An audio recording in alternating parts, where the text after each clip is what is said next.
നമസ്കാരം. ഞാൻ ഡോക്ടർ ബാലാജി നാരായണസ്വാമി രാമനാഥൻ. ഇതെൻ്റെ channel NANR school of wisdom.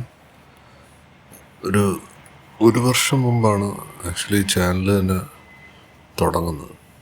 അപ്പം അതിൽ ആത്മീയതയെക്കുറിച്ച് അല്ലെങ്കിൽ സത്യാന്വേഷണത്തെക്കുറിച്ച്, സെർച്ച് ഫോർ ട്രൂത്ത്, സത്യം എന്താണെന്നുള്ളൊരു അന്വേഷണത്തിൻ്റെ പാർട്ടാണ്, ഒരു റിസേർച്ചിൻ്റെ അല്ലെങ്കിൽ ഒരു അന്വേഷണത്തിൻ്റെ പാർട്ടായിട്ടാണ് നമ്മളിത് തുടങ്ങുന്നത്.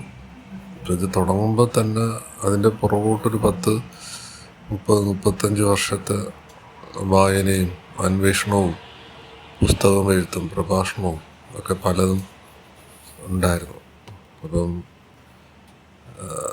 അന്തിമമായ ചോദ്യങ്ങൾക്ക് പലപ്പോഴും നമുക്ക് ഒരു എഴുത്തുകാരിൽ നിന്നോ ഒരു കവിയിൽ നിന്നോ അല്ലെങ്കിൽ ആത്മീയ പ്രഭാഷണം നടത്തുന്ന ഒരാളുടെ നിന്നോ കിട്ടത്തില്ല എന്ന് പൂർണ്ണ ബോധ്യം വന്നപ്പോഴാണ് എനിക്കുണ്ടായിരുന്ന പല ചോദ്യങ്ങളും ഞാൻ തന്നെ ചോദ്യം റേസ് ചെയ്യുകയും അതിന് ഉത്തരം കണ്ടെത്തലെന്നുള്ളതല്ല, പുസ്തകത്തിലൂടെയല്ല, അത് എന്താണ് പറയുന്നത്, എക്സ്റ്റംപറായിട്ട് അന്നേരം നമുക്ക് മനസ്സിൽ വരുന്ന കാര്യങ്ങളാണ് ഞാൻ ഈ ഒരു പ്രഭാഷണങ്ങളായിട്ട് നടത്തിയത്. അത് ഇംഗ്ലീഷിലും മലയാളത്തിലും ചെയ്തിട്ടുണ്ട്. 1000-ഓളം പ്രഭാഷണങ്ങൾ. ഇത്രയും പ്രഭാഷണങ്ങളൊക്കെ ചെയ്യാൻ പറ്റുമെന്ന് തിരിഞ്ഞു നോക്കുമ്പം എനിക്ക് തന്നെ വിശ്വസിക്കാൻ പറ്റാത്ത ടോപ്പിക്കുകളാണ് ചെയ്തിട്ടുള്ളത്.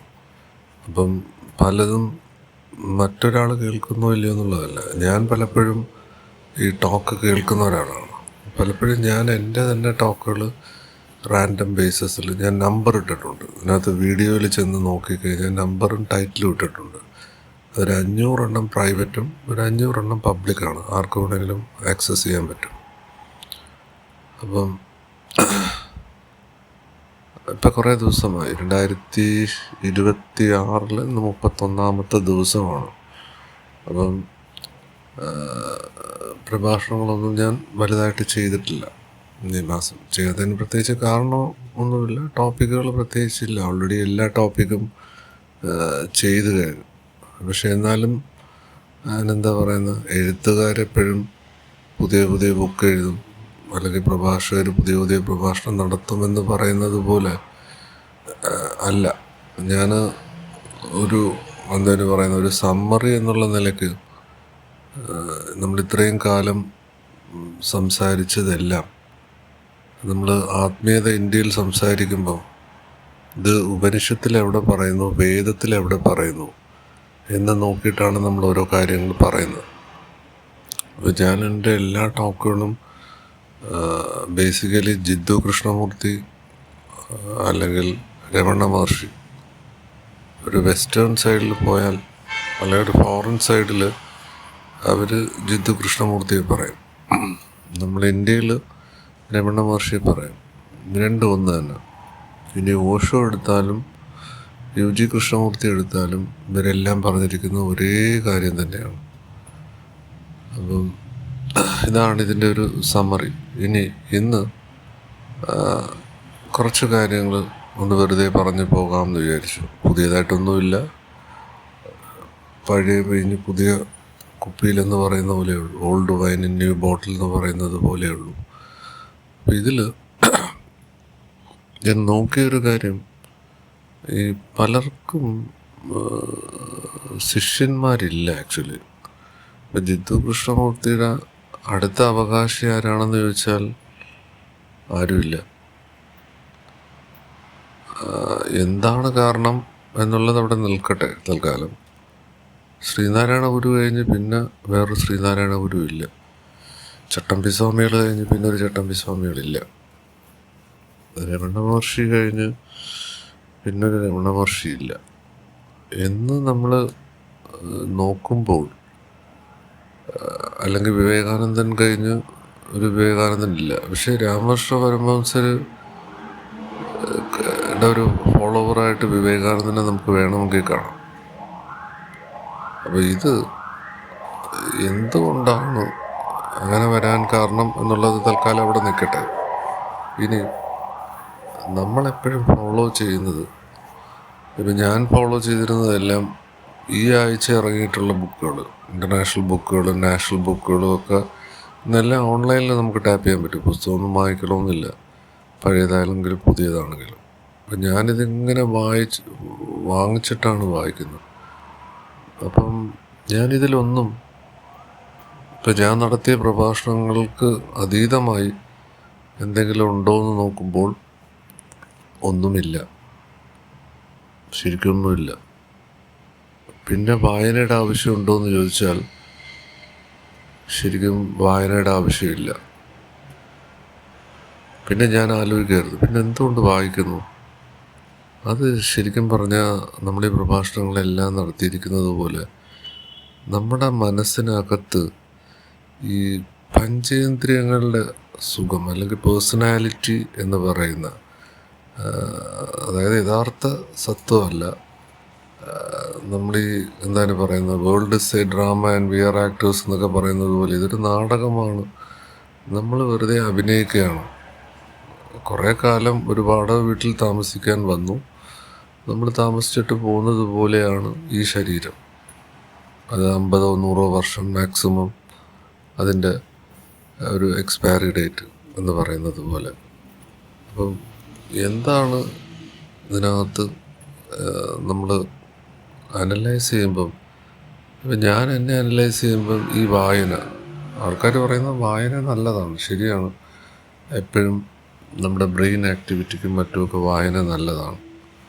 പക്ഷേ നമ്മൾ ആ വായന രസിക്കുന്നുണ്ടോ എന്ന് ചോദിച്ചാൽ പലപ്പോഴും നമ്മൾ വായന രസിക്കുന്നില്ല.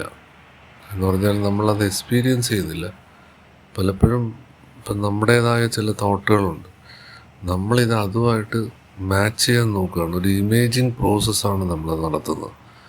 അപ്പോൾ അതൊരു കണ്ടീഷൻ മൈൻഡ് വെച്ചിട്ടാണ്. അപ്പോൾ യഥാർത്ഥത്തിൽ നമ്മളവിടെ വായിക്കുകയല്ല ചെയ്യുന്നത്. നമ്മളിൽ ഉള്ള കാര്യത്തിന് അതായിട്ട് റിഫ്ലക്റ്റ് ചെയ്യുകയാണ്. അതുകൊണ്ടാണ് പലപ്പോഴും ചിലത് നമ്മൾ വായിക്കുമ്പോൾ നമുക്ക് ഇഷ്ടപ്പെടാത്തതിന് കാരണം, നമുക്കെപ്പോഴും ഒരു സിനിമയോ ഒരു പുസ്തകമോ ഇങ്ങനെ ആയിരിക്കണമെന്നും, അല്ലെങ്കിൽ നസീർ എങ്ങനെ ആയിരിക്കണം, സത്യൻ ഇങ്ങനെ ആയിരിക്കണം, മോഹൻലാൽ ഇങ്ങനെ ആയിരിക്കണം, മമ്മൂട്ടി ഇങ്ങനെ ആയിരിക്കണമെന്ന് നമുക്കൊരു മുൻധാരണ ഉണ്ട്.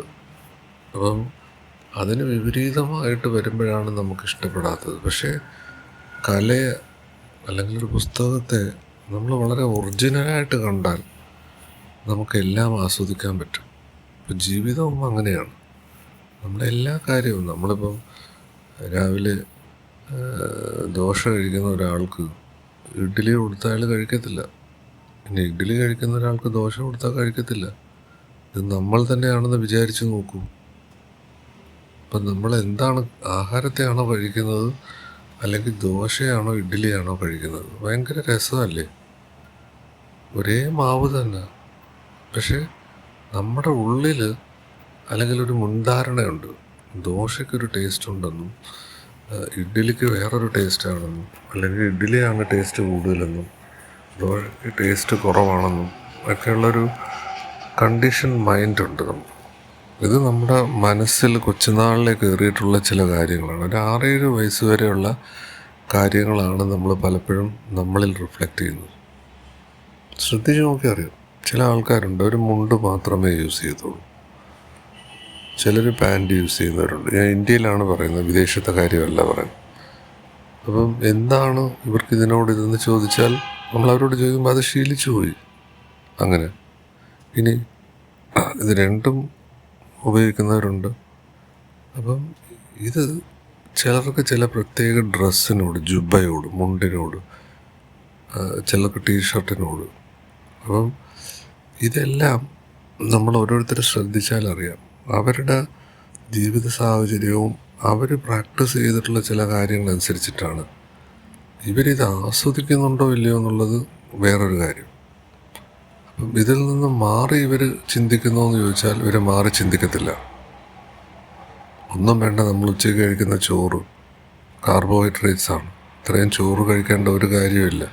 പക്ഷെ എന്തുകൊണ്ട് നമ്മൾ സൗത്ത് ഇന്ത്യൻസ് ഇത്രയും ചോറ് കഴിക്കുന്നു എന്ന് ചോദിച്ചാൽ അതിന് പ്രത്യേകിച്ച് ഉത്തരവൊന്നുമില്ല. എല്ലാവരും കഴിക്കുന്നു, നമ്മളും കഴിക്കുന്നു. അപ്പം നമ്മളെപ്പോഴും നമുക്ക് ചുറ്റുമുള്ള ക്രൗഡ്, അല്ലെങ്കിൽ ആൾക്കൂട്ടം എന്ത് ചെയ്യുന്നു അതാണ് നമ്മൾ അനുകരിക്കുന്നത്. അതുകൊണ്ട് എപ്പോഴും നമ്മുടെ കൂടെയുള്ള ഗ്രൂപ്പ്, നമ്മുടെ സുഹൃത്തുക്കൾ, നമ്മുടെ ഫാമിലി, ഇതാണ് നമ്മളെ ഒരു കഥാപാത്രമാക്കി എടുത്തിരിക്കുന്നത്. അപ്പം നമ്മൾ തന്നെ ഒബ്സർവ് ചെയ്ത് കഴിഞ്ഞാൽ ഭയങ്കര രസമാണ്. നമ്മുടെ സംഭാഷണമൊക്കെ പലപ്പോഴും എന്തിനെ ബേസ് ചെയ്തിട്ടാണ് നമ്മൾ സംസാരിക്കുന്നത്. ഞാനിന്നിപ്പം സംസാരിക്കുമ്പോൾ ഇന്നലെ സ്വന്തമായിട്ട് ജെറ്റ് പ്ലെയിനുള്ള ഒരു ബിൽഡർ കേരളത്തിലുള്ള ആൾ, അയാൾ വെടിവെച്ചു മരിച്ചു, ആത്മഹത്യ ചെയ്തു. സമ്പത്ത് ഉണ്ടോയെന്ന് ചോദിച്ചാൽ ഏറ്റവും കൂടുതൽ സമ്പത്തുള്ള ഒരാളെന്ന് വേണമെങ്കിൽ കേരളത്തിൽ റേറ്റ് ചെയ്യാവുന്ന ഒരാൾ. അപ്പം എന്തുകൊണ്ടത് ചെയ്തു എന്നൊക്കെയുള്ള ചോദ്യത്തിന് ആൾക്കാർ പറയുന്ന ഇൻകം ടാക്സ് റെയ്ഡ് വന്നു, അത് കാരണം ആത്മഹത്യ ചെയ്തു എന്നാണ് പറയുന്നത്. കൊലപാതകമല്ല, അപ്പോൾ തോക്കെടുത്ത് വെടിവെച്ചു. അങ്ങനെ ഒരാൾ മരിക്കണമെങ്കിൽ എന്താണ് കാരണം? സമ്പത്തിൻ്റെ പ്രശ്നമല്ല, വേറെ എന്താണ്? ഇത് ഇങ്ങനെ നമ്മൾ ഓരോന്നോരോന്ന് എടുത്തു വെച്ചാൽ കേരളത്തിലെ ഏറ്റവും ധനികനായ മുത്തൂറ്റ് ഫാമിലിയിൽ 2 സംഭവമുണ്ട്. ഒന്ന് റോഡിൽ വെച്ച് വെട്ടിക്കൊന്നു ഒരാളാണ്, കൊന്നാളെ ഇതുവരെ കണ്ടുപിടിച്ചിട്ടില്ല. പിന്നെ ഒരാൾ ബിൽഡിങ്ങിൻ്റെ മുകളിൽ നിന്ന് എടുത്ത് ചാടി മരിച്ചു.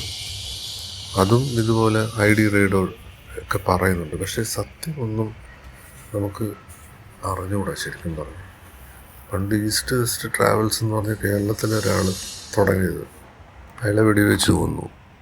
ഇങ്ങനെ പല കേസുകളും നമുക്കറിയാം. ബിസിനസ് ഫീൽഡിൽ കൊല്ലത്തുണ്ടായിരുന്ന രാജൻ പിള്ള, അയാളെ തീഹാർ ജയിലിൽ വെച്ച് ഇടിച്ചു കൊന്നു, പോലീസുകാർ കൊന്നു എന്നാണ് പറയപ്പെടുന്നത്. അപ്പം ഇതിനകത്തൊക്കെ നമ്മൾ നോക്കിക്കഴിഞ്ഞാൽ നമുക്ക് വേണമെങ്കിൽ ഒരു കാരണം കണ്ടെത്താം. പക്ഷെ അതാണോ കാരണം? കഴിഞ്ഞ ദിവസം കേരളത്തിൽ ഒരു അമ്മയും മോളും ആത്മഹത്യ ചെയ്തു. കല്യാണം കഴിച്ച് കൊടുത്തവൻ ആയിട്ട് ഒത്തുപോകുന്നില്ല എന്ന് പറഞ്ഞിട്ട് അവർ ആത്മഹത്യ ചെയ്തു. പക്ഷെ ആത്മഹത്യ ചെയ്യുമ്പം ചിലതിൽ ആത്മഹത്യക്കുറിപ്പുണ്ട്, ഇന്ന ആളാണ് ചെയ്തതെന്ന് പറയുന്നു. അപ്പോൾ അതെല്ലാം ഇപ്പം നടന്ന ചില കാര്യങ്ങളാണ്. ഇതിനൊന്നും നമുക്കൊരു ഉത്തരം കണ്ടെത്താൻ പറ്റത്തില്ല. പക്ഷേ നമ്മൾ ആത്മീയതയിൽ വരുമ്പം നമ്മളിതിനെ കാണുന്നത് വേറൊരു ആംഗിളിലാണ്. ആക്ച്വലി മുൻജന്മങ്ങളുണ്ടെന്നും ലോ ഓഫ് കർമ്മയുണ്ടെന്നും കർമ്മസിദ്ധാന്തം ഉണ്ടെന്നും അതനുസരിച്ചിട്ടാണ് ഇതെല്ലാം സംഭവിക്കുന്നത്. നമ്മളൊരാളെ അടിച്ചിട്ടുണ്ടെങ്കിൽ every action as an equal and opposite reaction, നമുക്കൊരടി കിട്ടും. അത് ഈ ജന്മത്തായിരിക്കത്തില്ല, ഏത് ജന്മമാണെങ്കിലും. അപ്പം നമുക്ക് കിട്ടുന്നതെല്ലാം നമ്മൾ കൊടുത്തതാണ് എന്ന് നമ്മൾ ബൈബിൾ പറയുന്നത് പോലെ, ലോ ഓഫ് കർമ്മ പറയുന്ന കണക്കും നമ്മൾ ആത്മീയതയിൽ നമ്മളത് ശ്രദ്ധിച്ച് നോക്കിയാൽ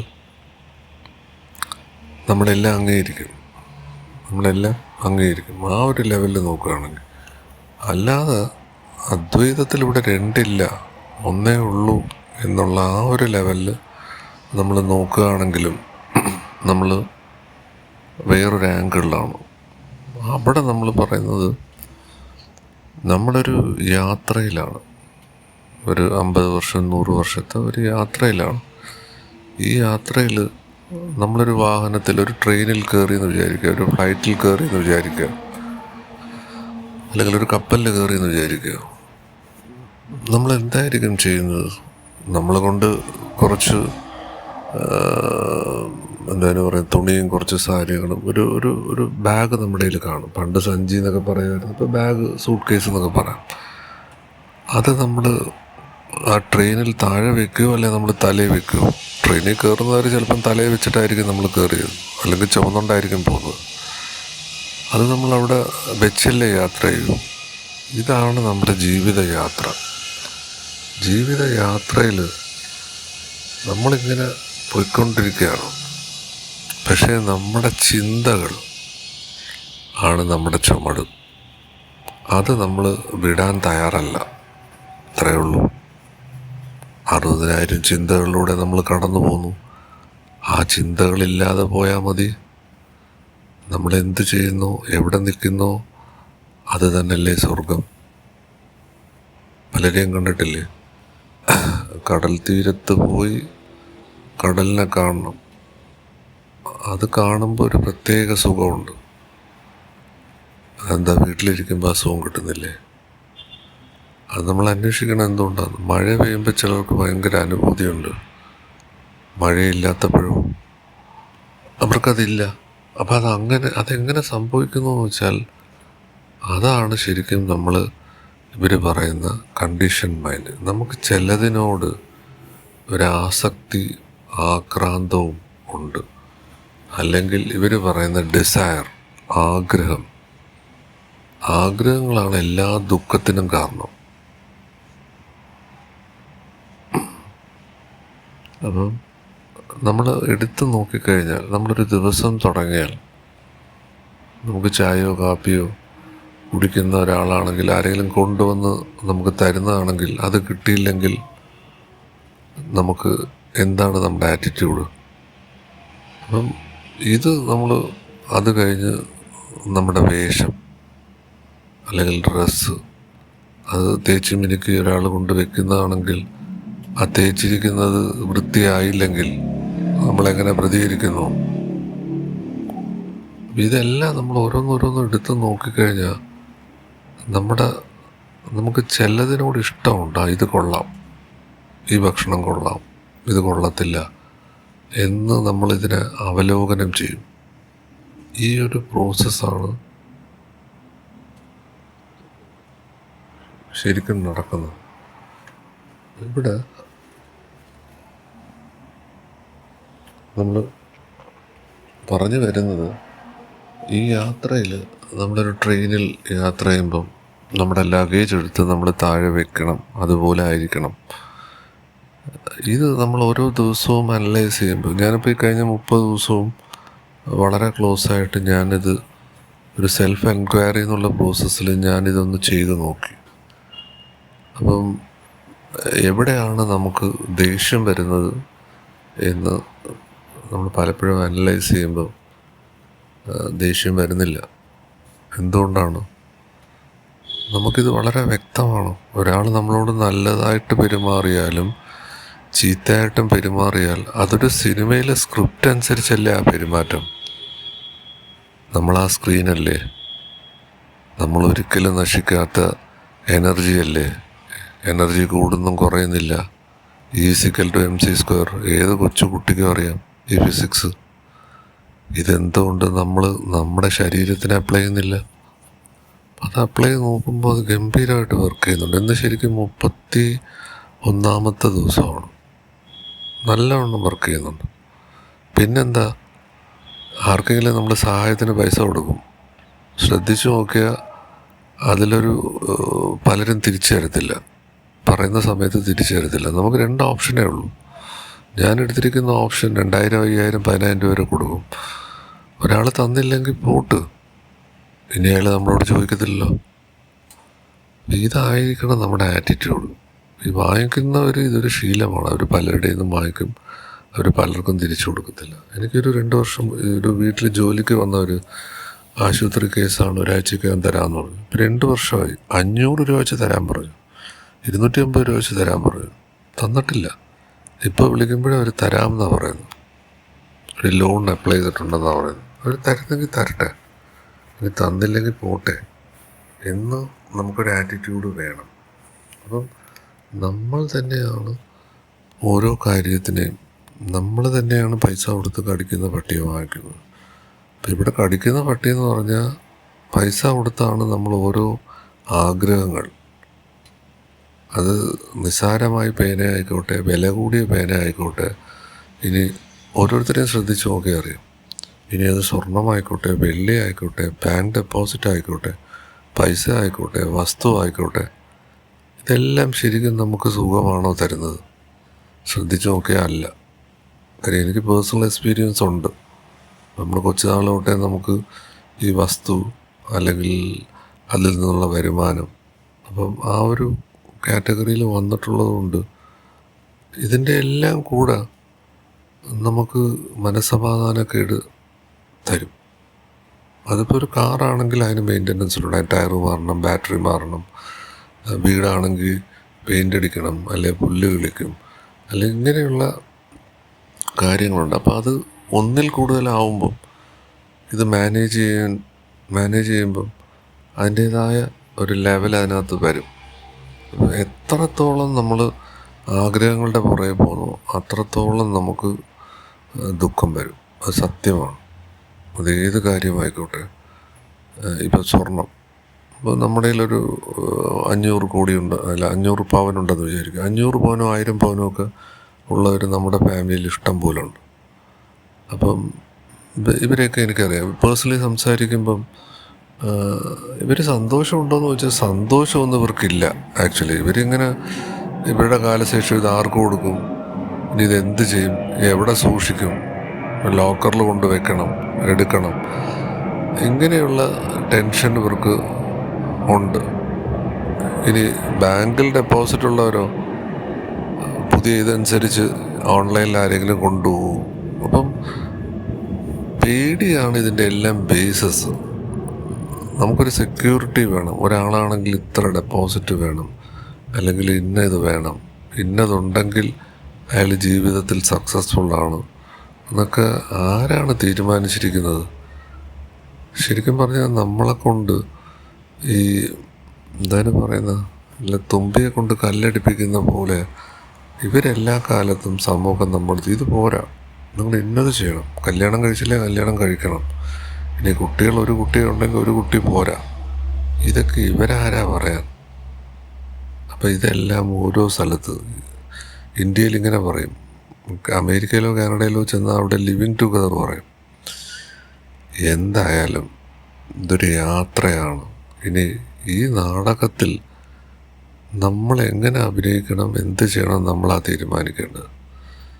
നമുക്ക് മറ്റുള്ളവർ മാർക്കിടുമ്പോഴാണ് നമ്മൾ അവരുടെ സ്ക്രിപ്റ്റിലാണ് ഓടിക്കൊണ്ടിരിക്കുന്നത്. ആ സ്ക്രിപ്റ്റ് മാറ്റിയാൽ മതി. ഇപ്പം നമുക്ക് സത്യം എന്താണെന്നറിയാം. എന്തുവാണ് സത്യം? നമ്മളൊരിക്കലും നശിക്കുന്നില്ല. പിന്നെ ഈ ആഗ്രഹങ്ങളുടെ പുറകെ പോകണോ? പിന്നെ ഇവിടെ ആരെയോ നന്നാക്കാനുണ്ടെന്നും നമ്മുടെ പൈസ ഉണ്ടെന്നും വേറൊരാൾക്ക് കൊടുക്കാം. റോഡിലൊക്കെ പോയി കഴിഞ്ഞാൽ ഭിക്ഷക്കാർക്ക് അവർക്ക് ഭക്ഷണമില്ല, എന്നാൽ ഭക്ഷണം കൊടുക്കാം. ഇവിടെയൊക്കെ എല്ലാവർക്കും ഭക്ഷണമുണ്ട്, എല്ലാ കാര്യങ്ങളും ഉണ്ട്. ഇവിടെ ഒരു സ്ക്രിപ്റ്റ് ഉണ്ടെങ്കിൽ അതിനനുസരിച്ചുള്ള എല്ലാ കാര്യങ്ങളും എല്ലാവർക്കും കൊടുത്തു. ഇത് നമ്മുടെ ഒരു വീക്ക്നെസ്സാണ് ആക്ച്വലി. നമ്മളെന്തോ ഇവിടെ ചെയ്യുന്നു, നമുക്കെന്തോ ചെയ്യാനുണ്ട്. നമ്മൾ മിണ്ടാതെ ആ ട്രെയിനിൽ കയറി ഇരുന്നാൽ മതി. ഇത്രയേ ഉള്ളൂ കാര്യം. ശ്രീനാരായണ ഗുരു പലതും ചെയ്യാൻ ശ്രമിച്ചു, ചട്ടമ്പി സ്വാമികളൊന്നും ചെയ്തില്ല. മഹാത്മാഗാന്ധിജി ഓടി നടന്ന് സ്വാതന്ത്ര്യത്തിന് പോയി, രമണ മഹർഷി ഒന്നും ചെയ്തില്ല. അപ്പം നമ്മൾ അദ്വൈതത്തിലാണോ ദ്വൈതത്തിലാണോ എന്ന് നോക്കണം. ദ്വൈതത്തിലാണെങ്കിൽ, ഡ്യുവലിസത്തിലാണെങ്കിൽ അമ്പലത്തിൽ പോയിക്കോളൂ, ദൈവമുണ്ട്, മുൻജന്മമുണ്ട്, എല്ലാം ഉണ്ട്.